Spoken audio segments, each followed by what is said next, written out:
अस्सलाम वालेकुम, नमस्ते, सत श्री अकाल, हेलो एवरीवन। स्वागत है आपका हमारे YouTube चैनल पर। यूरल पहाड़ पश्चिमी रूस का एक पहाड़ी सिलसिला है। ये कज़ाकिस्तान के उत्तरी सरहदों से शुरू होता है। इस पहाड़ी सिलसिले की लंबाई लगभग 2500 किलोमीटर है। इन्हीं पहाड़ों में मौजूद बहुत सी गुफाओं के बारे में मशहूर है कि वहाँ बहुत से अजीबोगरीब और भयानक जीव देखे गए हैं, जिसका दावा वहाँ के बहुत से बुजुर्गों ने बड़े यकीन से किया था। और बहुत से बूढ़े तो उनमें से एक दो बलाओं को अपनी आंखों से देखने का दावा भी कर चुके थे।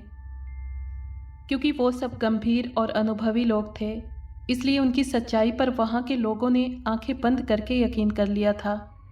और इसके नतीजे में ये हुआ कि लोगों ने कभी भूल कर भी उन गुफाओं की तरफ जाना छोड़ दिया। कुछ अरसे तक तो उन गुफाओं में छुपे रहने वाले जीव की वजह से लोगों ने उस तरफ जाना छोड़ रखा था। लेकिन जब उस जीव ने किसी को कोई नुकसान नहीं पहुंचाया, तो लोगों में भी उसका डर और खौफ कम हो गया। इसीलिए लोग धीरे धीरे फिर से अपनी ज़रूरतों यानी लकड़ियाँ वगैरह इकट्ठी करने और भेड़ बकरियों को लेकर उन पहाड़ों की तरफ जाने लगे। इतना अरसा खैरियत से गुजरने के बाद हाल ही में कुछ ऐसी घटना पेश आई कि वहाँ के लोगों में एक बार फिर डर और परेशानी फैलने लगी। बात ही कुछ ऐसी थी कि वहाँ के इलाके का एक आदमी बड़ी बुरी हालत में उन गुफाओं के नज़दीक मरा हुआ पाया गया, जिसका आधा धड़ गायब था और उसका चेहरा पूरी तरह से ख़राब हो चुका था। उसके धड़ के बाकी हिस्से से उसकी अतड़ियाँ बाहर निकलकर ज़मीन पर पड़ी हुई थीं। यूँ लग रहा था जैसे किसी खूनख्वार जानवर ने उसे अपना शिकार बनाया और उसका आधा जिस्म खा लिया हो। चेहरे के ख़राब होने की वजह से पहली नज़र में तो उसकी पहचान मुश्किल ही लग रही थी। लेकिन जब एक और राहगीर ने वहाँ से गुज़रते हुए ये मंज़र देखा, तो वो डर से चीखता हुआ गांव की तरफ भाग गया। और फिर उसके बताने पर गांव के कुछ नौजवान हाथों में हथियार लिए वहां पहुंच गए। आजकल गांव हो या शहर, हथियार हर कोई अपनी हिफाजत के लिए ज़रूर रखता है। इसीलिए गांव के लोगों के पास भी अपनी और अपने माल मवेशी की हिफाजत के लिए हथियार मौजूद थे। इस वक्त भी बहुत से नौजवान हाथों में वही हथियार थामे वहां पहुंच चुके थे। लाश की हालत बहुत बुरी थी और फिर उन्हीं नौजवानों में से एक शख्स ने उस लाश को पहचान लिया। वो आरिश की लाश थी, जो सुबह ही अपने किसी काम से शहर गया था और रास्ते में उसे यही नौजवान भी एक दुकान के बाहर बैठा मिला था, जिसे जाते वक्त उसने बताया था कि वो किसी काम से शहर जा रहा है और शाम से पहले लौट आएगा। लेकिन अब जो वक्त हो रहा था, इस वक्त तो दोपहर के 2 बज रहे थे। अब खुदा बेहतर जानता था कि उसका काम हो गया हो और वो जल्दी घर की तरफ पलट रहा था कि इन गुफाओं के करीब पता नहीं उसके साथ क्या घटना घटी कि वो इस हालत में वहाँ मुर्दा पाया गया। उस नौजवान के कहने के अनुसार उसने उस लाश को उसके कपड़ों से पहचाना, क्योंकि आज सुबह ही तो वो उससे मिल कर गया था। इसलिए उसने उसे फ़ौरन पहचान लिया, वरना तो किसी भी हालत में उसे पहचान नहीं सकते थे, क्योंकि लाश कटी फटी हालत में थी और उसका चेहरा भी पूरी तरह नोचा हुआ था। बहरहाल लाश को एक चादर में रखकर वो उसे गांव ले आए और उसकी हालत देखकर उसकी बीवी चीखें मार मार कर बुरी तरह से बैन करने लगी। वो सब उसे खामोश कराने की नाकाम कोशिश करने लगे। उनके यहाँ कोई औलाद नहीं थी और वो अकेले ही रहते थे। फिर किसी न किसी तरह उसकी बीवी को खामोश करवाया गया और लाश को एक मौलवी साहब से मशवरा करके बाकायदा शरई तरीके से दफना दिया गया। इस भयानक घटना से वहाँ के लोगों की नींदें उड़ चुकी थी। लोगों ने उन गुफाओं की तरफ जाना बिल्कुल छोड़ दिया और शाम से पहले ही अपने घरों में दरवाजे बंद करके दुबक कर बैठ जाते। कुछ अरसे तक यही सिलसिला चलता रहा, लेकिन आखिर कब तक? इस तरह तो सब अपने घरों में भूखे मर जाते। उनके जानवर भी घरों में मुनासिब खुराक ना मिलने की वजह से मरने लगे थे। इसलिए एक रोज़ सरपंच ने गांव की चौपाल में वहां के सारे लोगों को इकट्ठा होने के लिए कहा, ताकि इस मुसीबत का मुकाबला करने के लिए कोई ठोस कदम उठाया जाए। गांव का सरपंच अज़गाम नाम का एक अनुभवी और इज़्ज़तदार बुज़ुर्ग था, जिसने बीते दिनों और हाल में लोगों के लिए बहुत से अच्छे काम गवर्नमेंट से मंजूर करवाए थे, जिनमें एक अहम मसला वहाँ के लोगों के लिए असलहे के लाइसेंस को पाने का था, जिसे कानूनी हैसियत दिलाने में उसका बहुत अहम रोल था। इसके अलावा भी गांव के लोगों को जब भी कोई मुश्किल पेश आती थी तो वो उसी के पास जाते, और असगाम ने कभी भी उन्हें मायूस नहीं लौटाया था। इसीलिए गांव का हर आदमी, यहाँ तक कि बच्चे तक, उसकी बहुत इज्जत करते थे। इस वक्त चौपाल लोगों से खचाखच भरा हुआ था और हर कोई एक दूसरे से बातचीत कर रहा था। चूँकि ये एक गंभीर मसला था, इसलिए हर आदमी अपने सारे काम काज छोड़कर फौरन चौपाल पहुंच चुका था। फिर जैसे ही असगाम के आने का शोर उठा तो एकदम खामोशी छा गई और हर कोई सावधान होकर बैठ गया और उस तरफ नज़रें जमा दी जिस तरफ से असगाम को आना था। असगाम के पहुंचते ही दुआ के बाद बाकायदा कार्रवाई शुरू हुई और सबसे पहले उस नौजवान की मिलने वाली लाश से बातचीत की शुरुआत हुई। सबने एक बार फिर अफसोस करते हुए उसके हक में दुआ की। फिर हर कोई अपने अपने अनुभव के बारे में बताने लगा। असगाम खामोशी से सबकी सुनता रहा और हर किसी से मशवरे भी उसने बड़े ध्यान और गौर से सुने। आखिरकार तय पाया कि गांव के कुछ नौजवान एक टोली बनाकर हाथों में हथियार के साथ उन गुफाओं की तरफ जाएंगे और उनमें छुपी बलाओं का खोज लगाने की कोशिश करेंगे। इससे पहले कि वो दोबारा उनके किसी आदमी को अपना निशाना बनाएं, उन्हें खुद ही तलाश करके मौत के घाट उतार देना चाहिए। इसके लिए बाकायदा 3 टोलियां बनाई गईं जो बारी बारी अपनी ड्यूटी देंगी। ये भी चेतावनी दी गई कि जब तक उन बलाओं का पूरी तरह से खात्मा नहीं हो जाता, कोई और आदमी उन गुफाओं की तरफ ना जाए और अकेले में तो बिल्कुल भी सफ़र ना करे। फिर कुछ देर तक इधर उधर की बातें करने के बाद महफिल बर्खास्त कर दी गई, सभा समाप्त कर दी गई और लोग अपने अपने घरों को लौट गए। सर्दियों के मौसम में शाम से पहले ही अंधेरा फैलने लगता है और ख़ास तौर पर तो पहाड़ी इलाकों में सर्दी कुछ ज़्यादा ही महसूस होती है। ठंड की वजह से पहाड़ों पर चढ़ना मौत को दावत देने के बराबर होता है। आसमान पर बादल छाए हुए थे, चांद और सितारे कहीं छुपे हुए थे। ऐसे में एक अजीबोगरीब किस्म का जीव एक गुफा से निकलकर दहाने के नज़दीक एक समतल सतह पर लेटा हुआ था। एक नज़र में देखने पर उसका हुलिया बलोचिस्तान में देखे गए इसी तरह के एक जीव मम की तरह का था, लेकिन उसका आधा धड़ औरत का और नीचे का बाकी हिस्सा शेर की तरह होता था। इस इलाके में भी ऐसे जीव को बहुत से लोगों ने देखने का दावा किया था, लेकिन इस जीव का आकार और हुलिया उससे काफ़ी मिलता जुलता था। लेकिन इसका आधा चेहरा बकरे की तरह और बाकी आधा इंसानी था और इसके जिस्म पर ज़ेब्रे की तरह सफ़ेद और काली पट्टियाँ बनी हुई थीं। बड़ा अजीब और भयानक जीव था। अब पता नहीं ये ऊपर वाले की तरफ से पैदा किए गए जीवों में से एक और थी या उसकी तरफ से कोई अजाब की किस्म थी।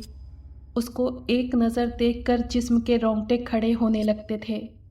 वो बड़े सुकून से ठंडे पत्थरों पर लेटी अपने कंगारू जैसे पंजों को चाटने में बिजी थी।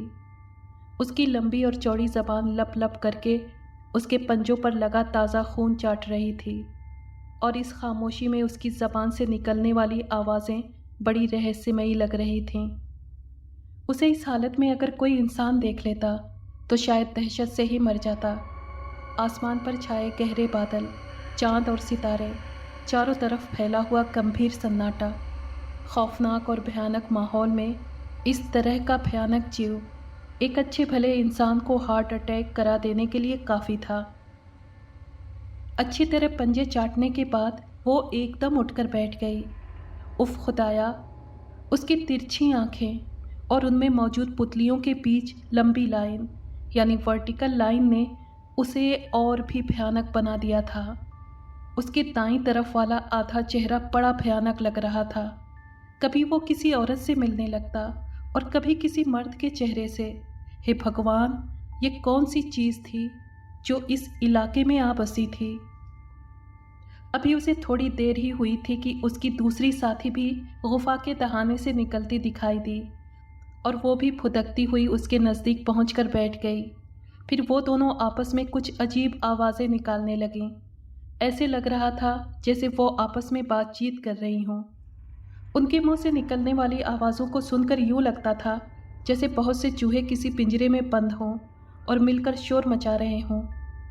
कुछ देर यही सिलसिला चलता रहा और फिर वो दोनों फुर्ती से पत्थरों से नीचे आईं और अब उनकी दिशा उस तरफ थी जिस तरफ गांव के लोग इस वक्त मीठी नींद के मज़े ले रहे थे।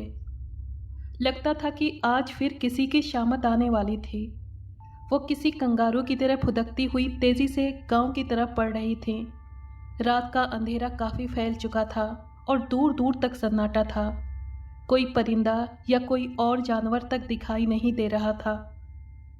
यूँ लगता था जैसे वहाँ के सारे जानवर इस अजीब जीव की या तो खुराक बन चुके थे या फिर उनके डर से वो ये इलाका छोड़कर किसी और इलाके में भाग गए थे। गांव का फासला वहाँ से कुछ ज़्यादा दूर नहीं था, तकरीबन 1 किलोमीटर के लगभग था। इसीलिए गांव के लोग वहाँ पहाड़ों पर मौजूद पेड़ों की लकड़ियाँ काटने के लिए जाते थे और अपने माल मवेशी भी वहीं ले जाते थे। लेकिन फिर इस जीव की वजह से और उस नौजवान की अधखाई लाश मिलने के बाद लोगों ने वहाँ जाना छोड़ दिया था। सर्दियों की वजह से अक्सर बादल छाए रहते थे। शायद इसी वजह से गांव वालों ने उस जीव को मारने के लिए जो प्रोग्राम बनाया था वो रोक दिया गया था, क्योंकि ऐसे भयानक मौसम और माहौल में उस भयानक जीव को तलाश करना बेवकूफ़ी ही नहीं बल्कि खुद अपनी मौत को दावत देने वाली बात थी।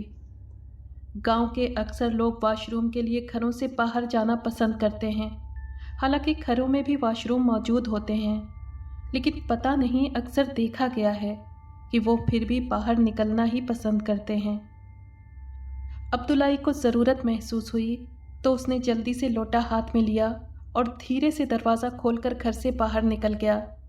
बाहर अंधेरा छाया हुआ था और चंद फीट के फासले पर ही बड़े गौर से देखने पर ही कुछ नज़र आता था, वरना चारों तरफ गहरा अंधेरा फैला हुआ था। वो धीरे धीरे चलता हुआ अंदाजे से घर के पिछवाड़े मौजूद खेतों की तरफ बढ़ने लगा।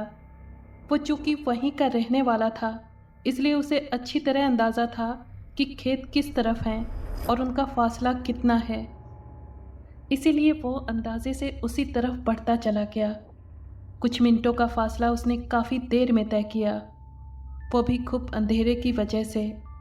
बहरहाल खेत के नज़दीक पहुंचकर वो रुक गया और अभी उसने एक मुनासिब जगह देखकर बैठना ही चाहा कि अचानक उस पर एक जानवर झपटा और एक ज़ोरदार पंजा उसे अपने सीने पर लगता महसूस हुआ। एक लम्हे के लिए तो उसे अपनी सांसें सीने में घुटती हुई महसूस हुई। उसने तेज़ी से सीने से सांस लेनी चाही, लेकिन उसी लम्हे उसके पेट में एक खौफनाक पंजा घुसता चला गया और दूसरे लम्हे उसकी अतड़ियाँ बाहर खींचती चली आईं। उस पंजे ने उसके जिस्म की सारी अतड़ियाँ निकालकर बाहर फेंक दी थीं और अब्दुल्लाई दर्दनाक आवाज़ में चीखता नीचे ज़मीन पर गिर गया और दूसरे लम्हे उसकी गर्दन एक तरफ ढलक गई। गांव के नज़दीक पहुंचकर वो दोनों जानवर जैसे जीव रुककर उन घरों की तरफ देखने लगीं जहां उनके मुताबिक उनकी खुराक का बंदोबस्त मौजूद था। वो वहीं खड़े होकर फ़िज़ा में कुछ सूंघने की कोशिश करने लगीं, फिर अचानक अपनी ज़बान में आपस में कुछ बात करने लगीं। अब उनका डायरेक्शन, अब उनकी दिशा एक ऐसे घर की तरफ थी जो गली के कोने पर बना हुआ था और उसके पीछे खेत थे। वो चलते हुए बार बार फ़िज़ा में कुछ सूंघती थीं और फिर आगे बढ़ती जा रही थीं। कुछ ही देर में वो एक जगह जाकर ठहर गईं और दूसरे लम्हे उन्हें एक इंसान एक तरफ जाता दिखाई दिया। उसे देखकर वो एकदम वहीं रुक गईं। वो नौजवान अंधेरे में धीरे धीरे चलता घर के पिछवाड़े जा रहा था। उस जीव को शायद अंधेरे में साफ दिखाई दे रहा था, इसीलिए वो काफ़ी फासले से भी वो सब कुछ देख रही थी जो इन हालात में आम इंसान नहीं देख पाता। उन दोनों में से एक धीरे धीरे उस नौजवान की तरफ बढ़ने लगी जो नीचे की तरफ झुक ही रहा था कि अचानक उसने एक लंबी छलांग लगाकर उसे गर्दन से दबोच लिया और दूसरे लम्हे उसने अपना हाथ उसके पेट में किसी खंजर की तरह घुसेड़ कर वापस खींचा तो उसके पेट से अतड़ियाँ बाहर निकलकर नीचे ज़मीन पर गिर पड़ीं और वो दर्दनाक चीखें मारता हुआ खुद भी नीचे ढेर हो गया। उसके ज़मीन पर गिरते ही उस जीव की दूसरी साथी भी फुदकती हुई वहीं पहुंच गई और दूसरे लम्हे उन्होंने उसके जिस्म को पकड़कर अपोजिट डायरेक्शन में खींचा तो वो 2 टुकड़ों में बट गया। उफ खुदाया, कैसा भयानक मंजर था। एक जीता जागता इंसान पल भर में उस भयानक बला का शिकार हो गया था। दोनों ने उसके जिस्म के टुकड़ों से अपनी भूख मिटाई और बाकी उसके जिस्म को वहीं छोड़कर तेज़ी से भागती हुई वापस उसी तरफ दौड़ गईं जिस तरफ से वो गांव में दाखिल हुई थीं। सुबह सवेरे ही पूरा गांव उस नौजवान के कटे फटे जिस्म के टुकड़ों के पास सहमे हुए अंदाज में खड़ा था। हर किसी के चेहरे पर हवाइयाँ उड़ रही थीं। एक और नौजवान उस अजीब जीव के बेरहमी का निशाना बन गया था। लाश की बहुत बुरी हालत थी और लगभग उसके जिस्म के नाजुक हिस्सों का गोश्त गायब था। चूँकि ये घटना रात की घटना थी, इसलिए उसके जिस्म से निकलने वाला खून जम चुका था, लेकिन जिस तरह वो फैला हुआ था उससे साफ जाहिर था कि उसके जिस्म से काफ़ी मात्रा में खून निकला था। ये लोग अपने ज़्यादातर फैसले पंचायत के तहत करते थे, इसलिए किसी ने भी इस घटना की खबर पुलिस को नहीं दी थी। वैसे भी वो पुलिस के इन्वेस्टिगेशन से हमेशा नाराज़ ही रहते थे, क्योंकि 1-2 बार उन्होंने अपने कुछ मसलों के हल के लिए लोकल पुलिस से कांटेक्ट किया तो वो आनाकानी से काम लेते हुए वक्त गुजारते रहे और आखिरकार गांव वालों ने अपनी शिकायत वापस ले ली और साथ ही उन्हें कह दिया गया कि आइंदा वो पुलिस का सहारा लेने के बजाय अपने सारे फैसले पंचायत के तहत करेंगे। नौजवान की वालदा और बहनें तो इस बात से भी परेशान थीं कि आखिर रात के पहर ये नौजवान बाहर निकला ही क्यों। उन्हें इस बात का तो पता चल ही गया था कि वो वॉशरूम के लिए बाहर निकला होगा, लेकिन जब पूरा गांव जानता था कि इस वक्त वो किस डर में जी रहे हैं और दूसरा सरपंच के कहने के मुताबिक उन्हें बेवक्त घर से बाहर निकलने की मनाही थी, फिर उसने ये बात क्यों नहीं मानी। अब इसीलिए उसे अपनी जान गंवानी पड़ी। बहरहाल उसकी लाश को भी पहले की तरह करीबी कब्रिस्तान में दफना दिया गया, लेकिन इस सारी घटना से सरपंच अज़गाम ये सोचने लगा था कि अब कुछ भी हो उसे फ़ौरन उन ख़तरनाक बलाओं को मारने के लिए कुछ करना होगा ताकि दोबारा कोई और बेगुनाह उनका निवाला न बन सके। ये सोचते ही उसने उन नौजवानों को अपने डेरे पर बुलाकर कुछ इंस्ट्रक्शन दी। उन दिनों चूँकि आसमान पर बादल छाए रहते थे, इसलिए ऐसे मौसम में उन गुफाओं की तरफ जाना खुद मौत को गले लगाने वाली बात थी।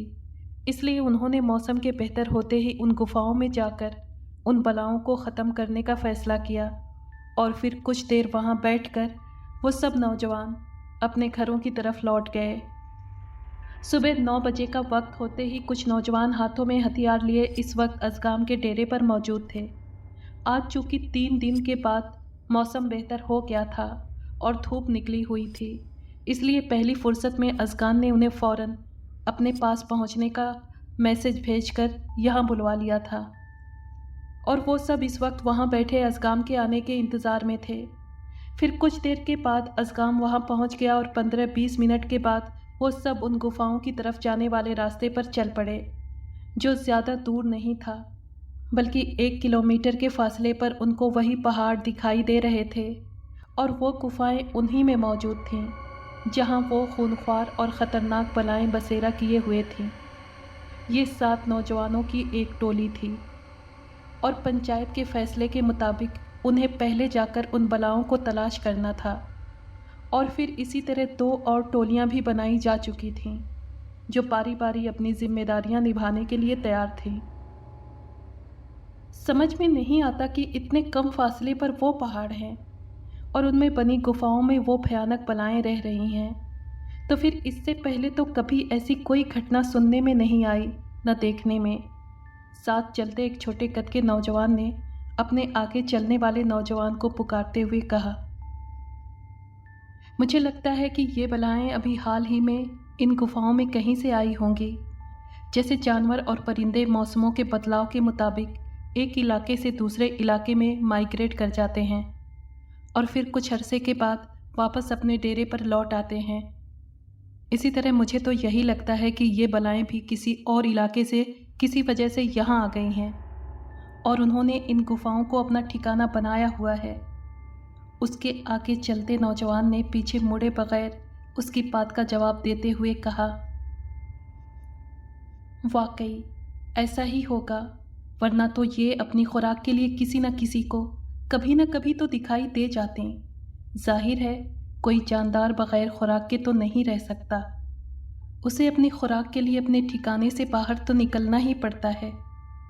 उसी नौजवान ने अपने साथी की बात का जवाब देते हुए कहा, बहरहाल देखते हैं इन गुफाओं में आखिर ऐसी और कितनी बलाएं आ बसी हैं और हम 6-7 लोग उनका अकेले मुकाबला कर भी सकेंगे या नहीं।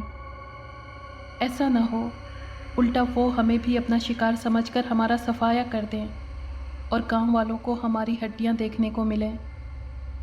फिर इसी तरह की बातचीत करते हुए वो उन पहाड़ों के नज़दीक पहुंचकर रुक गए। वो इतनी जल्दी उन गुफाओं के अंदर नहीं जाना चाहते थे, इसलिए वो एक चट्टान के नीचे खड़े होकर गुफाओं की तरफ देखने लगे ताकि ये देख सकें कि कौन सी गुफा से वो बला निकलती है या उसके अंदर जाती है, क्योंकि वहाँ तो बहुत सी छोटी बड़ी गुफाएं थीं। अब हर किसी के अंदर जाकर तो वो नहीं देख सकते थे, इसलिए छुपकर वहीं बैठ गए।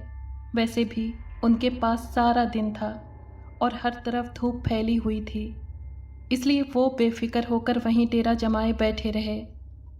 इंतज़ार की घड़ियाँ कितनी लंबी होती हैं ये आज उन्हें अच्छी तरह मालूम हुआ था।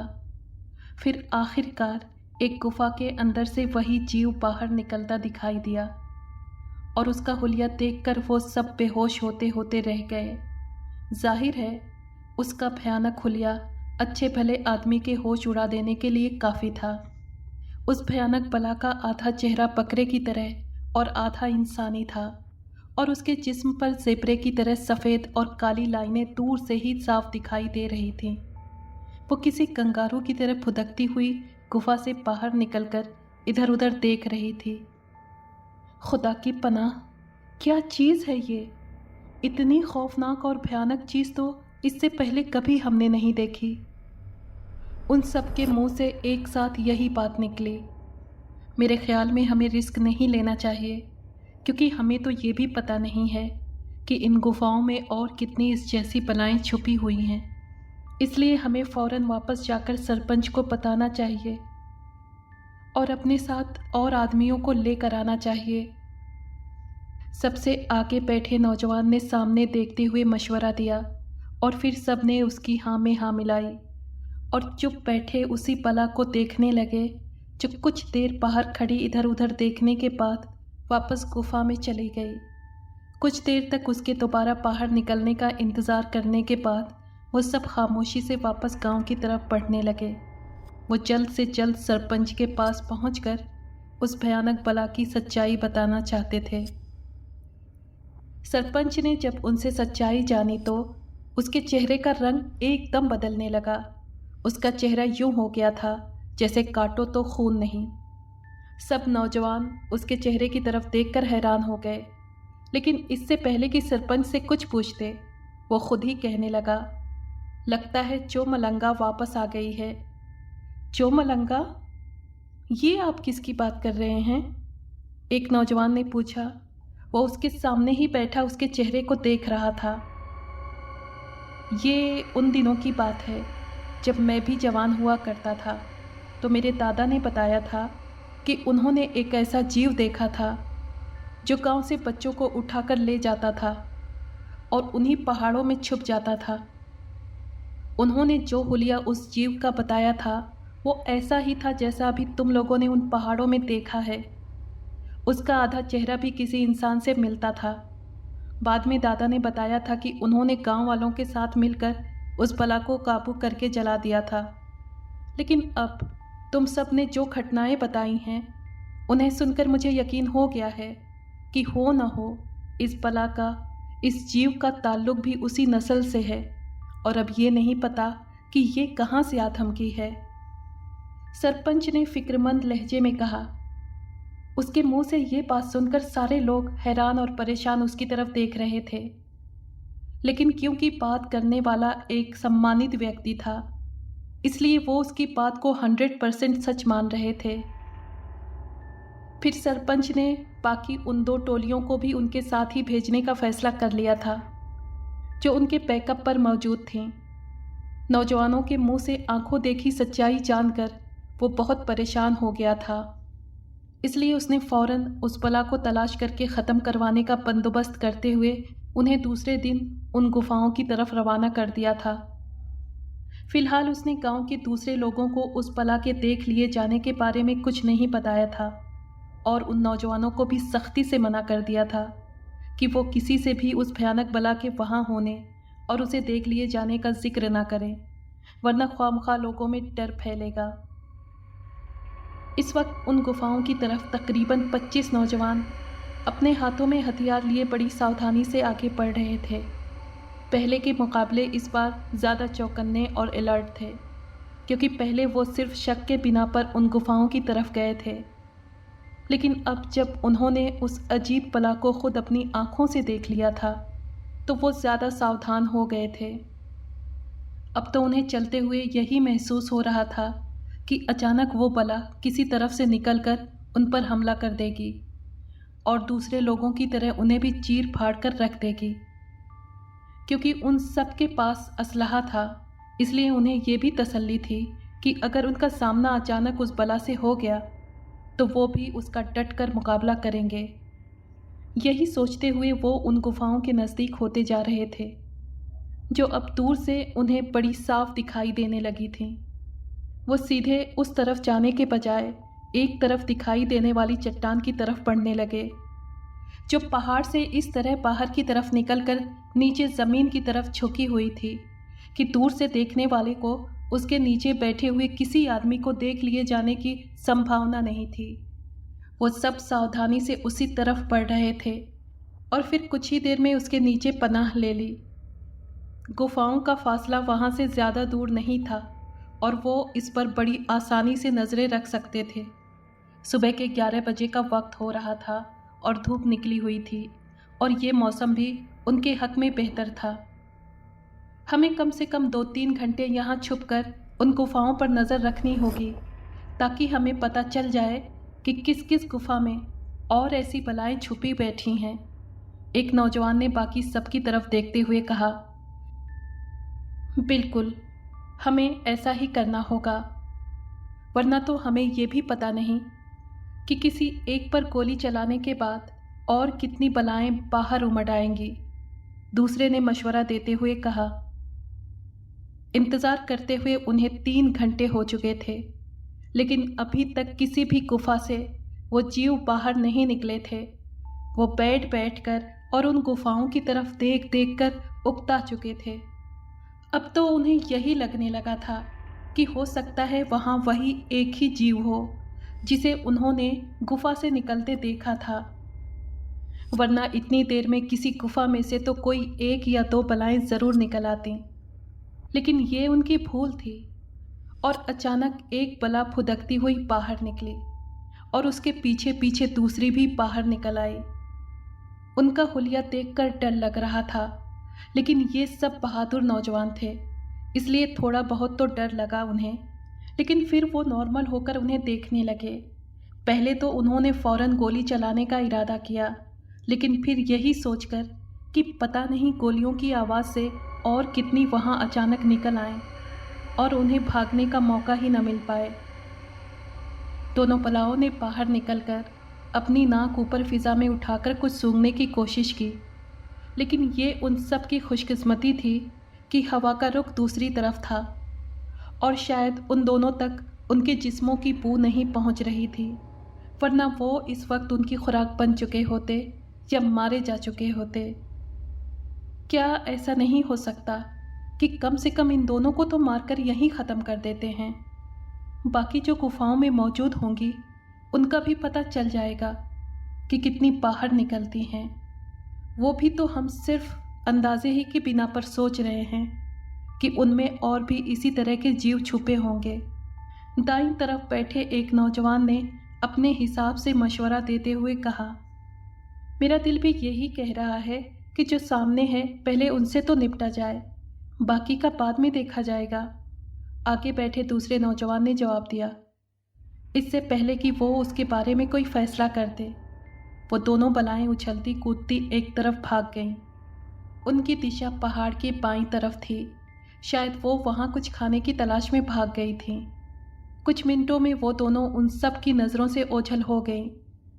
वो और कुछ देर वहीं रुककर इंतज़ार करते रहे कि देखें अब किस गुफा से क्या निकलता है, लेकिन काफ़ी देर तक बैठे रहने के बाद हर तरफ एक सन्नाटा और खामोशी छाई रही। अब क्या करें? हमने तो एक मौका गंवा दिया। अब क्या उनके वापस आने का इंतज़ार किया जाए या फिर हिम्मत करके उन गुफाओं के अंदर जाकर देखें जहाँ से वो दोनों बाहर निकली थीं? एक बड़ी उम्र के आदमी ने मशवरा दिया। ठीक है, अब यही किया जा सकता है कि उनके ठिकानों में घुस कर देखा जाए। वैसे भी हम सबके पास हथियार हैं, इसलिए हमें डरने के बजाय हिम्मत से काम लेते हुए उस गुफा के अंदर ज़रूर जाकर देखना चाहिए। एक और नौजवान बोला। फिर सबने मिलकर फैसला करते हुए धीरे धीरे उस गुफा की तरफ बढ़ना शुरू कर दिया। जैसे जैसे फासला कम होता जा रहा था, वैसे वैसे उन सब की दिलों की धड़कनें तेज़ होने लगी थीं। उन्हें हर पल यही लग रहा था कि जैसे अचानक उस गुफा के अंदर से वैसा ही जीव अचानक निकलकर उन पर हमला कर देगा। लेकिन काफ़ी देर गुजरने के बावजूद अभी तक वहाँ खामोशी ही रही। वो बड़ी सावधानी से गुफा के तहाने के करीब पहुँच गए और अंदर 2-3 पत्थर फेंके, लेकिन जब कोई आवाज़ सुनाई नहीं दी तो वो अल्लाह का नाम लेकर एक कतार में अंदर दाखिल हो गए।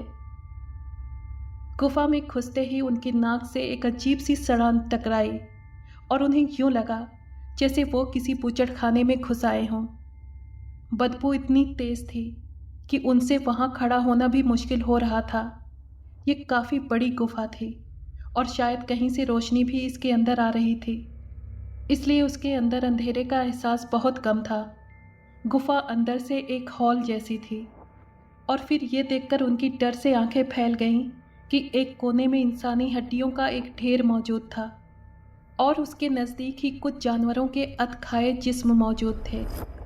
रोशनी में उन्हें उनमें मौजूद कुलबुलाते हुए कीड़े साफ दिखाई दे रहे थे। वहाँ इतनी बदबू फैली हुई थी कि उन्हें अब उबकाइयाँ आने लगी थीं। अब उनके लिए वहाँ और खड़ा होना मुश्किल ही नहीं बल्कि नामुमकिन नज़र आ रहा था। इसलिए वो सब फौरन बाहर निकलने के लिए मुड़े और यही मुड़ना उनके लिए फ़ायदेमंद साबित हुआ। वही दोनों बलाएं गुफा के तहाने से ना जाने किस वक्त अंदर दाखिल हो गई थीं और वहीं रुककर उन्हें घूर रही थीं। उन दोनों को अपने इतने करीब देखकर उन सब के डर से चेहरे पीले पड़ने लगे। लेकिन इससे पहले कि वो दोनों हमला करती, सबसे आगे खड़े 2 नौजवान उस पर अपनी बंदूकों से फायर खोल चुके थे। शायद ऐसा घबराहट में फायर करने की वजह से हुआ होगा कि दोनों का निशाना चूक गया और गोलियां उन दोनों बलाओं के दाएं बाएं तरफ से निकल गईं। गुफा में गोलियों के धमाके की गूंज अभी तक सुनाई दे रही थी, लेकिन इसी बीच वो दोनों बलाएं तेज़ी से उछलती फुदकती गुफा से बाहर भाग निकलीं। उन्हें इस तरह भागते देखकर सब उनके पीछे भागे, लेकिन इससे पहले कि वो दोबारा उन पर फायर करते, वो उनकी नज़रों से ओझल हो चुकी थीं और वो सब उन्हें गायब होते देखते रह गए। उन्हें हाथ आया शिकार यूं अचानक जाते देखकर अफसोस होने लगा, लेकिन अब पछतावे के सिवा वो क्या कर सकते थे। चले मामला टाइम फिश। अब बैठे रहो और उनके दोबारा वापस आने का इंतज़ार करो, एक नौजवान ने गुस्से भरे लहजे में उन सब की तरफ देखते हुए कहा। उसका लहजा हारा हुआ सा था, लेकिन वो सब उसकी बात का क्या जवाब देते, खामोश रहे। सारी सच्चाई उन सब के सामने ही थी। फिर उन्होंने वापसी की ठानी ताकि सरपंच को अब तक की सारी कार्रवाई बता सकें। सरपंच असगाम बड़ी खामोशी और सब्र से उन सब से उन बलाओं के बारे में और गुफा में जो कुछ उन्होंने अपनी आंखों से देखा था, सुन रहा था। उनके खामोश होते ही उसने उन्हें दोबारा कहा कि ये बात वो किसी को नहीं बताएंगे, यहाँ तक कि अपने घर के किसी भी आदमी से भी नहीं। फिर सबने वादा किया कि वो ऐसा नहीं करेंगे। तो सरपंच ने दूसरे दिन दोबारा उस गुफा में जाकर उन बलाओं को तलाश करने को कहा, क्योंकि वो जानता था कि वो अपने ठिकाने की तरफ दोबारा ज़रूर लौटेंगी। वक्ती तौर पर वो उनकी फायरिंग से डर कर भाग निकली थीं, लेकिन उनकी वापसी के 100% उम्मीद थी। सरपंच ने उन्हें कुछ देर बाद अपने अपने घरों को लौट जाने को कहा और वो सब उसे सलाम करके वहाँ से निकल गए। सुबह के 10 बजे वो सब खामोशी से उन्हीं पहाड़ों की तरफ बढ़ रहे थे। आज उन्होंने पक्का इरादा किया था कि अगर वो दोनों उन्हें दिखाई दें तो वो ज़रूर उन्हें ख़त्म करके ही वापस लौटेंगे। उनके चेहरे जोश से तमतमा रहे थे। 20 मिनट तक वो उस गुफा के बाहर कुछ फासले पर मौजूद उसी चट्टान के नीचे मौजूद थे और वहीं रुक कर इंतज़ार करने लगे। लेकिन काफ़ी देर तक जब कोई बाहर नहीं निकला तो उन्होंने अंदर जाने का फ़ैसला किया और उस तरफ बढ़ने लगे। फिर करीब पहुंचकर अंदर पत्थर फेंकने पर उन्हें दूर कहीं से ऐसी आवाज़ सुनाई दी जैसे कोई जानवर गुस्से से गुर्राया हो। ये देखकर वो चौंक गए और समझ गए कि हो न हो आज वो दोनों इसके अंदर ही मौजूद हैं। अब वो सावधान होकर एक दूसरे से मशवरा करने लगे कि अब उन्हें एकदम अंदर घुसकर फायरिंग कर देनी चाहिए या फिर दोबारा उनके बाहर निकलने का इंतज़ार करना चाहिए। फिर फैसला यही हुआ कि बाहर इंतज़ार करने के बजाय उन्हें अंदर जाकर उन बलाओं को ख़त्म कर देना चाहिए। वैसे भी उन्हें अब तक इस बात का अच्छी तरह अंदाज़ा हो चुका था कि शायद यही दोनों बलाएं इस इलाके में हैं जिन्होंने डर फैलाया हुआ है, और उन दो मासूम बंदों को भी इन्होंने ही अपनी खुराक बनाया था। वो क्योंकि संख्या में ज़्यादा थे और उनके पास हथियार भी थे, इसलिए उन्हें फ़िलहाल तो उनकी तरफ से कोई ख़तरा नहीं था और इस बार वो पहले से ज़्यादा चौकन्ने और सावधान थे। ये फैसला करते ही वो सब धीरे धीरे गुफा के अंदर जाने लगे। पहले की तरह इस बार भी उनके नाक से वही सड़ान टकराई, लेकिन इस बार उसमें ज़्यादा तेज़ी थी। शायद वो दोनों अपनी खुराक के लिए किसी और जानवर या इंसान को मारकर ले आई होंगी, इसीलिए बदबू पहले से ज़्यादा थी। लेकिन इस बार उन्होंने अपनी अपनी जेब से रुमाल निकालकर नाक पर बांध लिए थे, लेकिन इसके बावजूद सड़ान थी कि उनकी नाक में घुसी जा रही थी। अंदर दाखिल होते ही उन्हें वो सामने दिखाई देते ही उन्होंने फायर कर दिए। गुफा तीनों तरफ से बंद थी और सामने की तरफ वो सब एक भीड़ की सूरत में खड़े थे, जिससे गुफा का मुंह तकरीबन पूरी तरह से बंद हो चुका था। इसलिए गोलियों की बौछार ने गुफा में एक उधम मचा दी और उनकी ज़ोरदार आवाज़ों से वो दोनों उछलकर खड़ी हुईं और तेज़ी से दूर एक कोने की तरफ फुदकती हुई भाग गईं और वहाँ पहुँचते ही एकदम नज़रों से गायब हो गईं। वो सब हैरत से खड़े उसी तरफ देख रहे थे जहाँ वो फुदकते हुए गई थीं और देखते ही देखते अचानक गायब हो गईं। वो सब सकते की हालत में खड़े एक दूसरे की तरफ देख रहे थे। हैं, ये कहाँ गायब हो गईं? 2-3 नौजवानों के मुंह से इकट्ठे ही आवाज़ें निकलीं।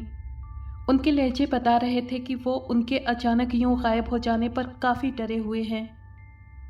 जाहिर है गुफा के अंदर आने का तो वही रास्ता था जहां वो सब खड़े थे और बाहर जाने का रास्ता उन्हें कहीं दिखाई नहीं दे रहा था।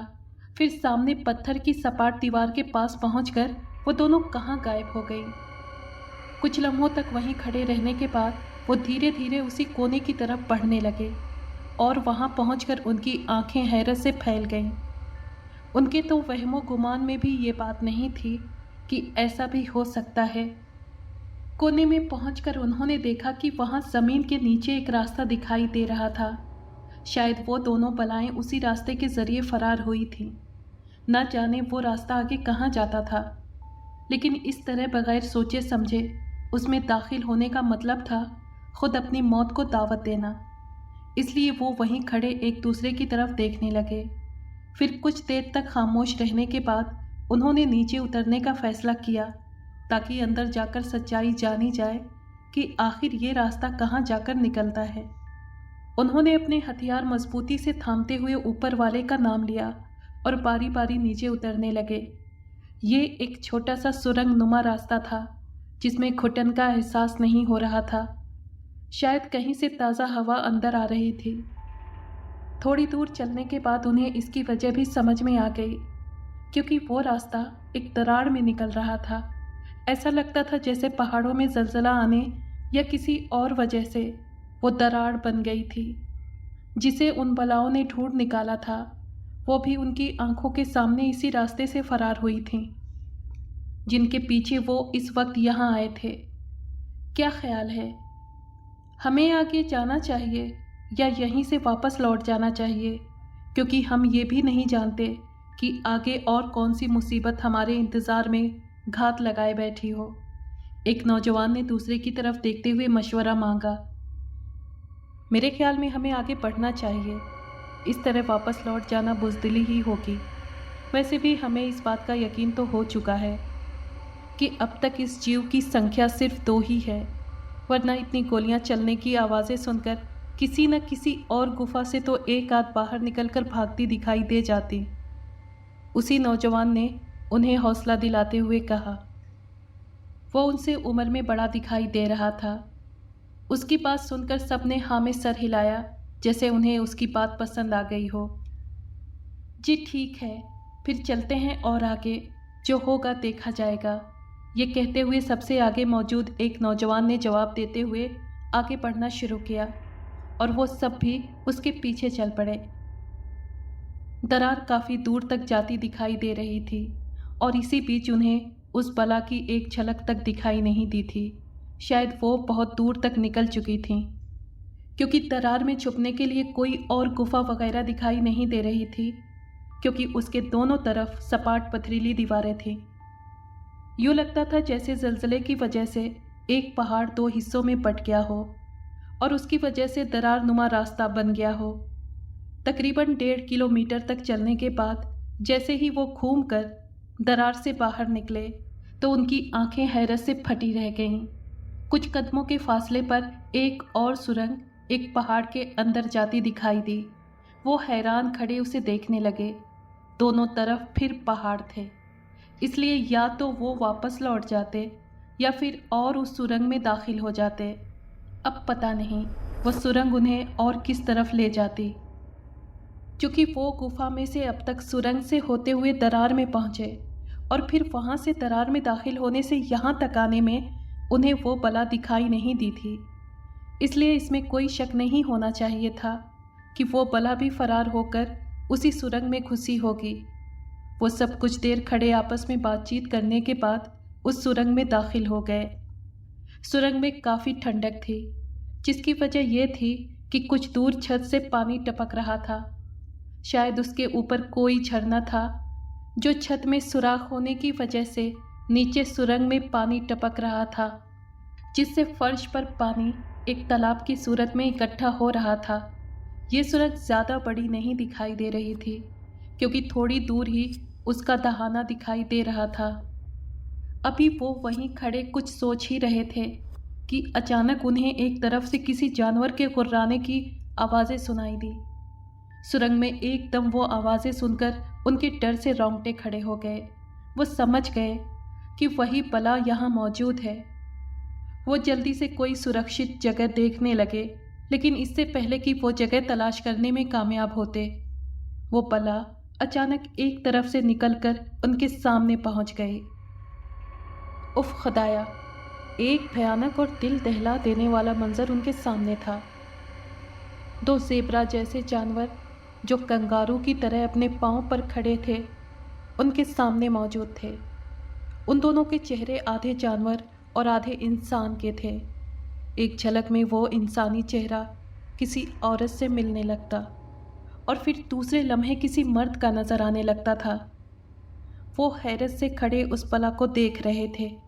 उन्हें इस बात का ख्याल तक नहीं था कि उनके हाथ में हथियार है, वो उसे इस्तेमाल करके उन पर फायर कर सकते हैं। उनकी इसी बेखबरी और हैरत से उस बला ने फ़ायदा उठाते हुए उन पर हमला कर दिया। कुछ देर तक तो उन्हें समझ ही नहीं आया कि क्या हुआ है, लेकिन जैसे ही वो बला चीखती हुई उनकी तरफ लपकी, वो सब एकदम होश में आ गए। लेकिन इससे पहले कि वो अपनी बंदूकों से उन पर फायर करते, वो तेज़ी से उनमें खड़े 3-4 लोगों से आ टकराईं और अपने तेज़ पंजों से उनके जिस्मों पर वार किए। वो सब डर कर एक दूसरे पर जा गिरे। ज़मीन पर गिरते ही उस बला ने तेज़ी से अपने पंजे उनके जिस्मों पर मारते हुए उन्हें ज़ख्मी करने की कोशिश की, लेकिन उसी बीच 2-3 नौजवानों ने हिम्मत करके उन पर फायर कर दिया। उनकी गोलियों से एक बला बुरी तरह ज़ख्मी होकर नीचे गिरी और बड़ी भयानक आवाज़ से चिल्लाने लगी। उसकी आवाज़ बड़ी भयानक लग रही थी और सुरंग में उसकी गूंज से रगों में खून जमा होता महसूस हो रहा था। अभी दूसरी संभलने भी नहीं पाई थी कि कुछ और नौजवानों ने अपनी बंदूकें दूसरी बला की तरफ करके गोलियां चला दीं, जो सीधी उसके जिस्म में घुसती चली गईं। वो भी दर्दनाक आवाज़ निकालने लगी। दोनों के ज़मीन पर गिरते ही सबने उन पर गोलियों की बौछार कर दी। लगातार गोलियां लगने से उन बलाओं के जिस्मों के परखच्चे उड़ गए थे। काफ़ी देर तक गोलियां मारने के बाद उन्होंने देखा तो अब वहाँ उन दोनों के जिस्मों के टुकड़े बिखरे हुए थे। उन्हें इस हालत में देखकर वो सब खुशी से नारा लगाने लगे और नाचने लगे। उन्होंने आखिरकार अपनी हिम्मत से इस अजीबोगरीब और भयानक बला से अपने गांव के लोगों को छुटकारा दिला दिया था। इनमें से 2 नौजवान गांव की तरफ भाग गए और वहां जाकर सरपंच समेत बाकी लोगों को उसी सुरंग में ले आए जहां उस बला के जिस्मों के टुकड़े बिखरे पड़े थे। लगभग गांव का हर मर्द वहां पहुंच चुका था और बड़ी हैरानी और सहमी नज़रों से ज़मीन पर बिखरे टुकड़े देख रहा था। साथ ही साथ वो सब उन सब नौजवानों का शुक्रिया अदा कर रहे थे जिनकी बहादुरी की बदौलत उन्हें इन बलाओं से छुटकारा मिला, वरना पता नहीं ये भयानक बलाएं और कितने लोगों को चीर फाड़ देती। सरपंच ने उन सब नौजवानों का भरपूर शुक्रिया अदा करने के साथ उन्हें अपनी तरफ से इनाम भी दिया। सच कहते हैं कि हिम्मते मर्दा मददे खुदा।